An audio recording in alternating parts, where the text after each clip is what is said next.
What's going on, everybody? So today I'm going to be doing a review of the GoPro Hero 11, this thing right here. Now, you probably have noticed, or you probably already saw, that I've done an unboxing video 5 months ago of the GoPro Hero 11, so I thought we'd revisit it, and I'm going to do a full-on review on what my thoughts are on the GoPro Hero 11. I have a list of pros and cons. It's going to be a fair review. We're going to go with the cons first because I want to end off on a good note. So let's go ahead and get started with the review. And just one thing I'd like to say first is, unfortunately, the quality of this video, because I'm not recording it on the GoPro, that probably hints at what the review is going to be like. I had to record in 1080p and only at 30 FPS because that's what my computer webcam can do. So that's the reason why we're not recording 4K at 60 like most videos are. Because in order to be able to show you the GoPro, I got to use my computer camera. I could use my phone camera, which can do 4K at 60. In fact, my phone could do 8K, but that's unnecessary. But I couldn't do my phone camera because I don't have a stand for my phone to be able to record myself in this position like this, because I don't have like any sort of stand or anything. It's like, it's a thin ass phone. It's just gonna fall to the fucking floor or the table or whatever. But anyways, I'm done rambling. Let's get on with the review. So the cons I would have to say with the GoPro Hero 11, the first con would be battery life. I don't know why is it, but GoPro battery lives are just such a fucking joke.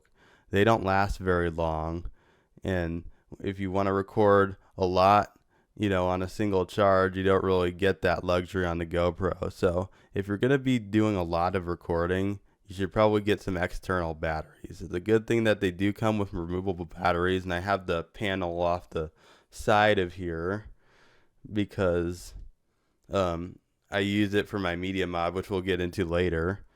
But it's nice that you can just pop the battery out like that fucking easily and then just pop a new one in if you need to. I only have one battery. I haven't really gotten to the point where I need multiple battery.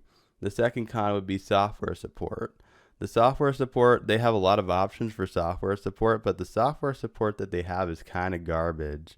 It's very buggy and finicky. A lot of times things won't work and you just want to pull your hair out. The software kind of sucks and I don't really recommend using it. Just record with the GoPro, upload it to your computer through via your SD card, or you use USB, and then just call it a day. Don't even bother with the software. Even the mobile app that it has to connect to your GoPro is not great either. And then the third con would be lack of horizon lock on wider views. So whenever I do like an action video, like a skiing video or a hiking video, I like to set it to a super view or wide view, because then that way you can see everything better. But the problem is, whenever you have a super view or a wide view, that means that you give up the horizon lock. I don't know if there's a certain reason why you don't have super view or wide view in horizon lock mode, but I don't know if you noticed in some of my skiing videos, because I use the backpack mount, it's not like necessarily the straightest, so it doesn't really record at level. It kind of bothers me, and I don't really like that. And the fourth and last con would be the USB transfer to the computer is not necessarily adequate. Now, when you plug this into your computer with the USB, I seem to have a lot of problems all the time. Mainly the problem is if you don't use the stock GoPro USB cable that connects to the computer, it's not going to work 100% of the time, if at all. Like, I remember when I first did it, I was using my own USB cord. I was like, why the fuck isn't my shit transferring to the computer? Why am I having so many problems? Well, it's because I wasn't using the stock GoPro USB cord. So if you want to transfer files to your computer via USB, use the stock GoPro USB cord. But I don't even know if that even guarantees that will work 100% of the time. But that's pretty much it for the negatives. Let's go on to the positives, the pros. So the first pro that I have for this is portability. Now, portability for this thing is phenomenal. Like, oh my gosh, like, it's so good for portability because of just how small and compact it is. And this is even the most compact it gets. You can get the Hero 11 Mini, it's even more compact. Like, this thing can fit in your pocket. It's amazing just how portable this thing is. Probably more portable than a smartphone. Although that doesn't really matter because in 2023 everyone's carrying their smartphone with them everywhere they go. But it's amazing just how portable this thing is. Like, I love that a lot. And, being able to conceal it whenever you need to, like, so nobody gives you weird looks for walking around with a camera all the time. That's amazing. The second pro now, which is video quality. I have no complaints whatsoever about the video quality. Every time that I've recorded with this thing, it has produced video that meets / exceeds my expectations. Like, records 4K at 60, even 120. I think I've pushed it to do at some point. It does a fucking phenomenal job. Never seen lag or anything. I do see lag in the editor, but that's probably an editor or computer problem. But when the actual final video is published, I've never seen this thing struggle in one bit to get the videos recorded. That's amazing.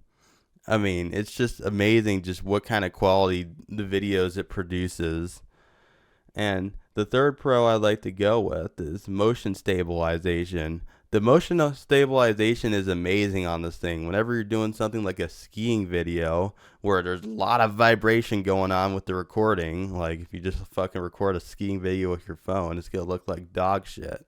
But record it with this thing, it takes out all the vibration. It is amazing.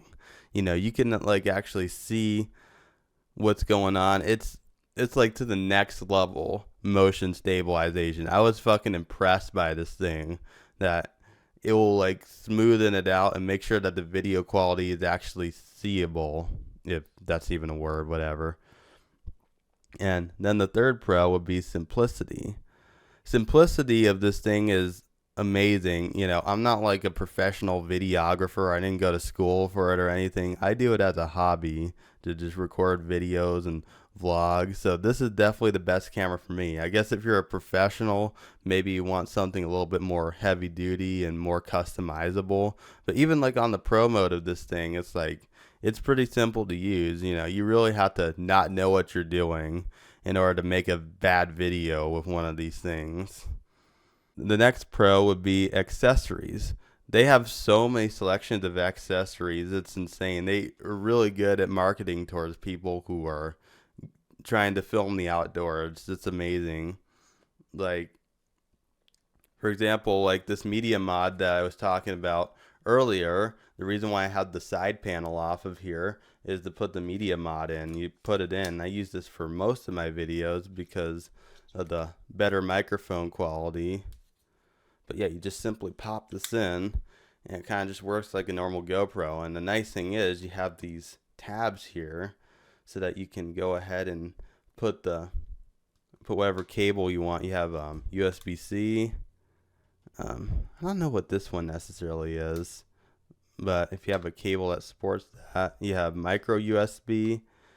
So you have a lot more options, and there are also more attachments that you can get for the media mod. There's also the shorty that you have, which you can use it as a stand, or you can kind of like hold it, use it as like a grip. It's amazing how many options you have. Now, one thing I don't like about the attachability is just how long it takes if you want to like swap between attachments. Like, you gotta like take time to do it. I kind of wish you could do it on the fly. But then the problem is, if it was easier, then it'd probably be less secure and your GoPro would just fall off. So I'm not really too sure about that. Maybe they can look into a better way of doing it, possibly. The next thing I'd like to say is water resistance. Now, I haven't really used this to my advantage yet, but I remember when I was in Mexico last summer and I was trying to do some snorkeling, I was doing it with my phone inside the waterproof pouch thing, and I tried to take some pictures, maybe even record some video, and they turned out like dog shit. you couldn't fucking see shit. It was blurry as fuck. So it'd be nice if I can actually take this thing snorkeling and actually record some quality videos. And by the way, one thing, if you want to actually take this in the water, don't use the media mod or anything. Just use the stock GoPro, put the fucking tab on. Of course, use common sense, because the GoPro is rated to do that stuff. I think it is rated for even salt water, which I've heard salt water is sketchy for a lot of electronics, but I heard that not for this thing at all. It's like you can pretty much use this pretty much anywhere. But yeah, you want to take the media mod off, because the media mod's not meant to be submerged in water. It's not waterproof. It's just weather resistant. I can't wait till this summer where I can test the waters, no pun intended, of actually using the GoPro. The last and final thing I'd like to touch on as a positive, and this is more of a subjective one, but it actually does mean something to me. It's important to me, and that would be aesthetics. Aesthetics are very important to me because I like to actually look like a normal person when I go out in public. I like to not be looking weird, I guess. And I feel like the GoPro, just the aesthetics of it, it looks very clean. It's very normal. And, I just like how it looks very expensive and nice. It actually feels like $1 million in your hand. Like, I really do like the aesthetics of the GoPro. That's definitely a pro for me. Now, maybe some people may disagree. Maybe some people may think it looks ugly.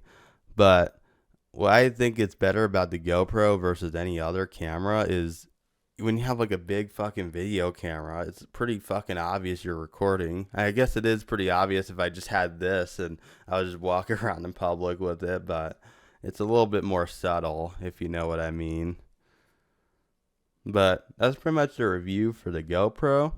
I would say hardware wise, my only issue is with the software and the battery life and all that. If we were to put all that aside, the battery life, the software, if we were just to ignore all that, I would give it 5 stars, 100%, if we were to ignore that. It's an amazing piece of hardware, and I think they did a very good job at it. It's very portable, very easy to use, very good video quality, and pretty much feels like $1 million in your hand.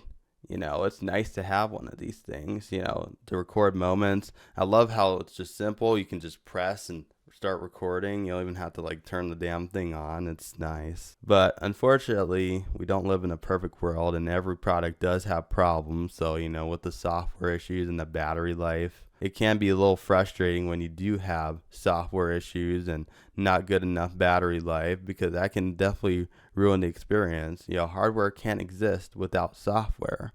And I really hope that in the future, GoPro does improve on their software so it actually works seamlessly, because my frustrations with getting the software to work just makes me think less of the product. And I really do like this product a lot. It's just the software just bugged me. I don't like the software. Is definitely not a game breaker deal, but it is definitely a hurdle that I have to deal with when using this product, pretty much. But anyways, I hope you guys enjoyed. Let me know if you want to see more reviews like this or whatever content that you want to see. And I'll see you guys later. Peace out.